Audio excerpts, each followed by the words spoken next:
या अशा दिसणाऱ्या हिरोच्या प्रेमात एखादी नटी का पडेल हा प्रश्न मला नाही तर खुद्द दादा कोंडकेंना पडायचा.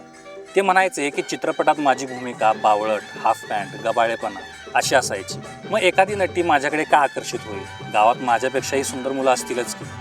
मग त्यांना सोडून ती नायिका माझ्याच प्रेमात का पडेल? देवानंद, राजेश खन्ना यांच्यावरती हिरोईन भाळतात. त्यांच्या प्रेमात पडायला काही कारण लागत नाही. पण माझ्यासारख्या गबाळ्या, कुरूप दिसणाऱ्या अशा नटावरती प्रेम करण्यासाठी काहीतरी कारण द्यावं लागतं. म्हणून दादा कोंडके मुद्दामून असे काही सीन टाकायचे की ज्याच्यामध्ये दिसण्यावरून नाही तर त्यांच्या स्वभावामुळे नायिका त्यांच्या प्रेमात पडायची. उदाहरणार्थ आली अंगावर या चित्रपटात दादा कोंडकेंनी धोब्याची भूमिका केली होती. कपडे धुत असताना त्यांना नायिकेचे दागिने सापडतात व ते तिला परत नेऊन देतात. त्यांच्या प्रामाणिकपणामुळे नायिका त्यांच्या प्रेमात पडते असा तो सीन होता.